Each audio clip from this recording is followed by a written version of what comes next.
পরম শান্তি।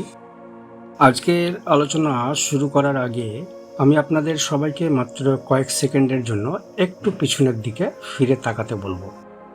একটু ভেবে দেখুন, আমরা আমাদের জীবনে যে সম্পর্কগুলো তৈরি করি, তা সে প্রেম হোক, বিয়ে হোক কিংবা পরিবার, সেগুলোর মূল উদ্দেশ্য কি?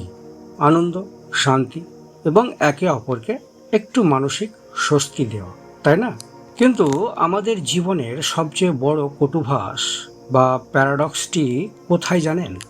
যে সম্পর্কের হাত আমরা ধরি একটু শান্তির খোঁজে, একটা সময় পর সেই সম্পর্কটাই আমাদের জীবনের সবচেয়ে বড় অশান্তি এবং মানসিক চাপ আর যন্ত্রণার কারণ হয়ে দাঁড়ায়। যাকে ছাড়া একদিন বাঁচার কথা ভাবা যেত না, একসময় তাকে সহ্য করাটাই জীবনের সবচেয়ে বড় পরীক্ষা হয়ে দাঁড়ায়। ঘরে ঘরে আজ ডিভোর্স, সম্পর্কে অবিশ্বাস, এক ছাদের নিচে থেকেও দুটো মানুষের মধ্যে মাইলের পর মাইল দূরত্ব। এটাই আজ আমাদের চারপাশের চেনা বাস্তবতা। আমরা সবাই নিজেকে স্বাধীন ভাবি, কিন্তু সম্পর্কের ক্ষেত্রে আমরা কি আসলে স্বাধীন, নাকি আমরা অবদমিত ইচ্ছা, হিংসা আর অধিকার বোধের এক একটা অদৃশ্য খাঁচায় বন্দী হয়ে আছি? বিংশ শতাব্দীর অন্যতম প্রথাবিরোধী, বৈপ্লবিক এবং বিতর্কিত আধ্যাত্মিক গুরু ওশো রজনীশ সম্পর্কের এই মনস্তত্ত্ব নিয়ে একটি চমৎকার কথা বলেছেন। মানুষ যখন একা থাকে তখন সে একাকিত্বে ভোগে, আর যখন সে কোনো সম্পর্কে জড়ায় তখন সে তার স্বাধীনতাটাই হারিয়ে ফেলে। মানুষ নিজের চারপাশে এক অদ্ভুত সুন্দর কারাগার তৈরি করে রেখেছে। আজকের এই কয়েক মিনিট আমরা কোনো সামাজিক চশমা পরে কথা বলবো না বা কোনো মুখোশ রাখবো না। সমাজ আমাদের সম্পর্ক নিয়ে কি শিখিয়েছে তা কিছুক্ষণের জন্য ভুলে যান। আজ আমরা ওশোর চোখ দিয়ে দেখব প্রেমের আসল সত্যটা কি। আমরা জানব সমাজ যাকে বিয়ে বলে তা কিভাবে আমাদের ভেতরের জ্যান্ত প্রেমটাকে হত্যা করে একটা যান্ত্রিক চুক্তিতে পরিণত করে, এবং সঙ্গে এটিও বুঝব কিভাবে পরিবার প্রথার ঊর্ধ্বে উঠে দুটো মানুষ একে অপরের স্বাধীনতাকে সম্মান জানিয়ে পরম শান্তিতে বাঁচতে পারে। আজকের এই আলোচনা হয়তো আপনার বহুদিনের পুরনো বিশ্বাসে একটা বড় ধাক্কা দেবে, কিন্তু আমি বিশ্বাস করি আগামী কয়েক মিনিট যদি আপনি আপনার মনকে সম্পূর্ণ খোলা রেখে কোনো বিচার না করে শান্ত হয়ে এই কথাগুলো শোনেন, তবে সম্পর্ক নিয়ে আপনার ভেতরের সমস্ত জটিলতা আর মানসিক বোঝা এক মুহূর্তে হালকা হয়ে যাবে। কোনো তাড়া নেই, কোথাও যাওয়ার নেই। আগামী কয়েক মিনিট শুধু নিজের জন্য রাখুন। তবে আসুন সম্পর্কের এই গভীর গোলকধাঁধার রহস্য উন্মোচন করা যাক। ওশো দর্শনের প্রথম ও প্রধান ভিত্তি হল, আমরা যাকে প্রেম বা ভালোবাসা বলি তার 90%ই আসলে প্রেম নয়, সেটা হলো অধিকার বোধ এবং অ্যাটাচমেন্ট, মানে মোহ। ওশো প্রেমের সংজ্ঞা দিতে গিয়ে একটি চমৎকার উদাহরণ দিয়েছিলেন যা আমাদের চোখ খুলে দেয়। তিনি বলতেন, তুমি যদি একটি সুন্দর ফুলকে ভালোবাসো, তবে তুমি কি করবে? তুমি কি ফুলটাকে ছিঁড়ে তোমার ডায়েরির পাতায় রাখবে, না ফুলদানিতে সাজাবে? যদি তুমি ফুলটাকে ছিঁড়ে নাও তবে তুমি তাকে ভালোবাসো না, কারণ ছিঁড়ে নেওয়ার সাথে সাথেই ফুলটি মরে যাবে, তার সৌন্দর্য হারিয়ে যাবে। তুমি যদি সত্যিই ফুলটিকে ভালোবাসো তবে তাকে গাছের ডালে তার মতো করে ফুটতে দাও, তাকে জল দাও, তার যত্নও নাও, দূর থেকে তার সৌন্দর্যকে উপভোগ করো। আমাদের মানুষের সম্পর্কের ক্ষেত্রেও আমরা ঠিক এই ভুলটাই করি। আমরা যখনই কাউকে ভালোবেসে ফেলি, আমাদের ভেতরের অহংকার জেগে ওঠে। আমরা সাথে সাথে সেই মানুষটিকে ছিঁড়ে নিজের করে নিতে চাই। আমরা তার উপর মালিকানা দাবি করতে শুরু করি। ভাবুন, বনের একটা পাখি খুব সুন্দর গান গায়। তার গান শুনে আপনার এত ভালো লাগলো যে আপনি তাকে ভালোবেসে একটা সোনার খাঁচায় বন্দি করলেন। এবার আপনি তাকে রোজ দামি খাবার দিচ্ছেন, সোনার খাঁচায় রাখছেন, কিন্তু পাখিটা কি আগের মতো গাইবে? তার গান তো ছিল তার মুক্ত ডানার, মুক্ত আকাশের, কিন্তু খাঁচায় বন্দির পর পাখিটার গান নিশ্চয়ই স্তব্ধ হয়ে যাবে। মানুষের প্রেমও আজ খাঁচায় বন্দি পাখির মতো। আমরা সঙ্গীকে বলি, তুমি অন্য কারোর সাথে কথা বলবে না, তুমি এভাবে হাসবে না, তুমি আমার ইচ্ছে মতো চলবে। ওশো বলছেন এটা প্রেম নয়, এটা হলো আপনার ভেতরের একাকিত্ব এবং ভয়কে ঢাকার জন্য অন্য একটা মানুষকে নিজের সম্পত্তি বানিয়ে ফেলা। যেখানে স্বাধীনতা নেই সেখানে প্রেম এক মুহূর্ত বেঁচে থাকতে পারে না। এবার আসা যাক ওশো দর্শনের সবচেয়ে বিতর্কিত এবং সাহসী অধ্যায়ে, তা হলো বিয়ে। ওশো বিয়ে প্রথাকে অত্যন্ত কঠোর ভাষায় সমালোচনা করেছেন। তিনি বিয়েকে বলতেন প্রেমের কবরখানা। কেন বলতেন জানেন? আসুন একটু ঠান্ডা মাথায় তার যুক্তিটা বোঝার চেষ্টা করি। প্রেম হলো একটি জীবন্ত অনুভূতি। এটা সকালের হাওয়ার মতো, নদীর স্রোতের মতো। নদী আজ এদিক দিয়ে বইছে, কাল হয়তো তার গতিপথ একটু বদলাতেও পারে। প্রেম আজ আছে, কাল নাও থাকতে পারে। কিন্তু সমাজ এই অনিশ্চয়তাকে ভয় পায়। সমাজ চায় নিরাপত্তা, সিকিউরিটি। তাই সমাজ কি করলো? প্রেমের ওপর আইনি সিলমোহর মেরে তৈরি করলো বিয়ে। ওশো বলছেন বিয়ে হলো একটা আইনি চুক্তি, দ্য লিগাল কন্ট্যাক্ট। দুটো মানুষ যখন কোর্টে বা পুরোহিতের সামনে গিয়ে সই করে বা প্রতিজ্ঞা করে যে আমরা সারা জীবন একে অপরকে ভালোবাসবো, তারা আসলে একটা অসম্ভব প্রতিশ্রুতি দিচ্ছে।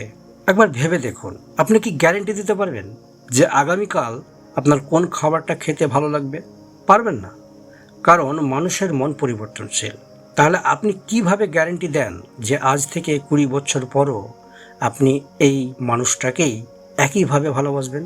যখনই প্রেম বিয়েতে রূপান্তরিত হয় তখন স্বতঃস্ফূর্ততা হারিয়ে যায়। সেখানে জায়গা করে নেয় কর্তব্য, আনডিউটি। বিয়ের আগে একজন প্রেমিক যখন প্রেমিকার জন্য ফুল নিয়ে আসে, সেটা সে মন থেকে আনে, আনন্দের জন্য আনে। কিন্তু বিয়ের পর যখন স্বামী স্ত্রীর জন্য কিছু আনে, অনেক সময় সেটা একটা সামাজিক দায়িত্ব বা কর্তব্য হয়ে দাঁড়ায়। ওশো বলছেন কর্তব্য হলো একটা মৃত জিনিস। যখন আপনি কর্তব্যের খাতিরে কাউকে জড়িয়ে ধরেন, তাতে কোনো প্রাণ থাকে না। বিয়ে দুটো মানুষকে আইনত এক করে দেয় ঠিকই, কিন্তু তাদের ভেতরের দূরত্বকে বাড়িয়ে দেয়।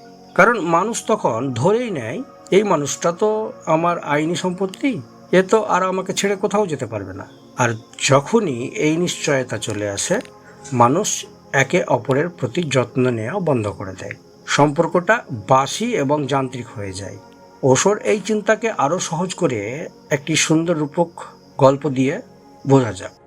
এক দেশে এক খামখেয়ালি রাজা ছিলেন। তিনি একবার শিকারে গিয়ে বনের মধ্যে এক অদ্ভুত সাধুর দেখা পেলেন। সাধুর কাছে একটি জাদুকরী আয়না ছিল।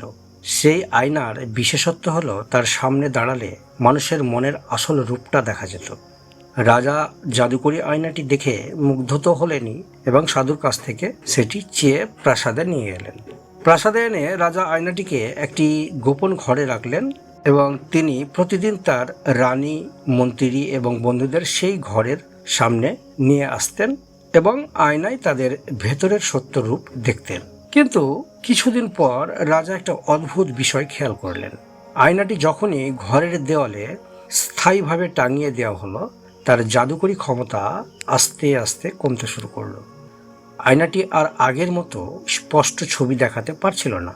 তার উপর কেমন যেন একটা ধোঁয়াশা তৈরি হচ্ছিল। রাজা আবার সেই বনের সাধুর কাছে গেলেন এবং জিজ্ঞেস করলেন, মহাত্মা, আপনার জাদুকরী আয়না তো কাজ করছে না, তার উজ্জ্বলতা কমে গেছে কেন? সাধু হাসলেন এবং বললেন, মহারাজ, আয়নাটির নিয়ম হলো তাকে কোনো দেওয়ালে চিরকালের জন্য বন্দি করে রাখা যাবে না। তাকে সব সময় মুক্ত রাখতে হবে, এক হাত থেকে অন্য হাতে ঘুরতে দিতে হবে। যখনই আপনি ওটাকে নিজের প্রাসাদের দেওয়ালে পেরেক দিয়ে গেঁথে দিয়েছেন, ওটা তার জাদুকরী প্রাণ হারিয়ে একটা সাধারণ কাঁচের টুকরোয় পরিণত হয়েছে।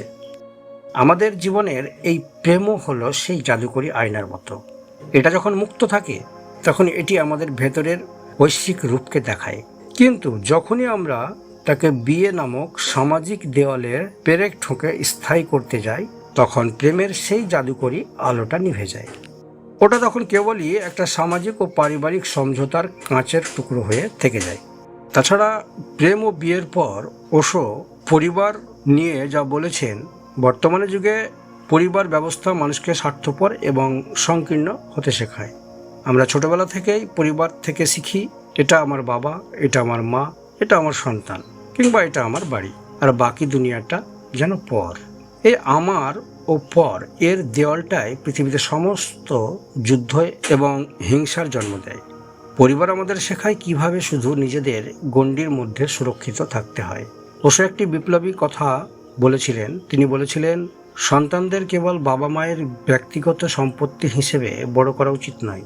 সন্তানদের বড় করা উচিত একটি বড় কমিউনিটি বা সমাজের অংশ হিসেবে, যেখানে তারা কেবল দুজন মানুষের অন্ধ সংস্কার শিখবে না, বরং মুক্তভাবে বিশ্বকে চিনতে শিখবে। মানুষ কেন পরিবার তৈরি করে? কারণ সে একা থাকতে ভয় পায়। ওশো এখানে শব্দের খুব সুন্দর তফাৎ দেখিয়েছেন।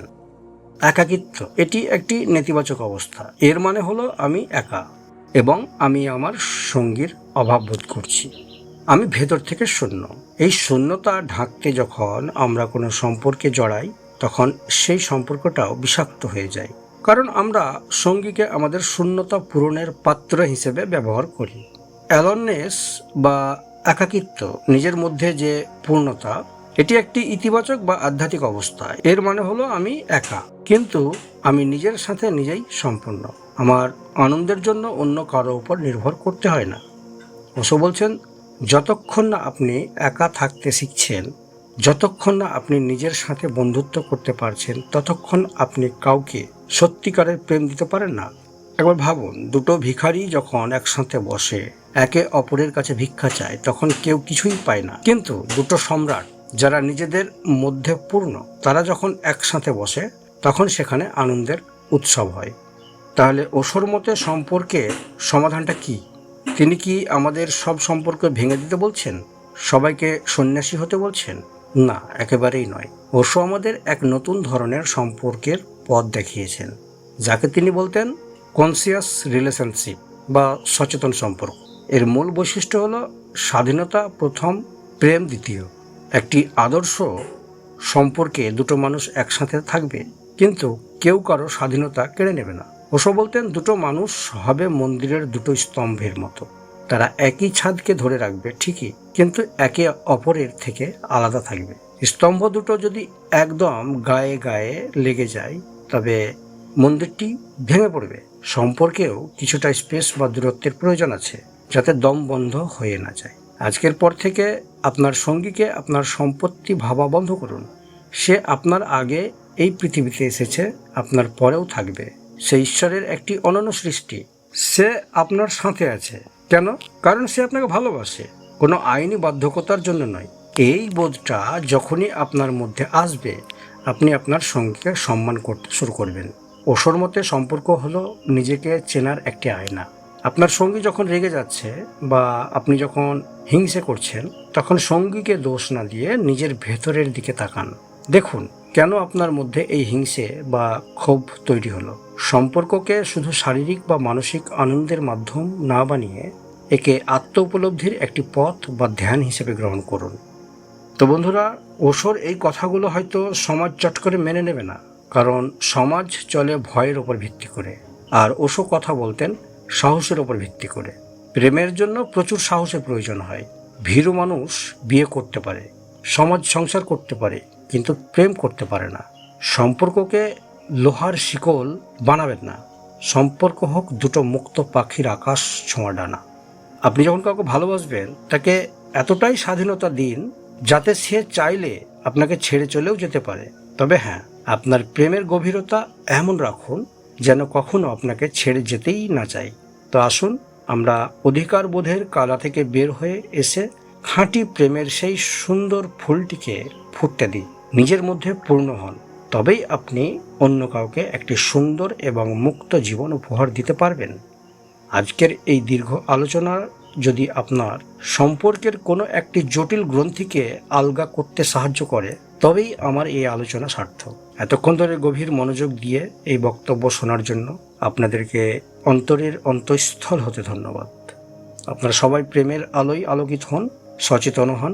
আমার আন্তরিক কামনা, মুক্ত হোক সমগ্র সৃষ্টি, স্থির হোক সকল মন, পরম শান্তির স্রোতে প্রবাহিত হোক সমগ্র মানবের হৃদয় স্থান। পরম শান্তি।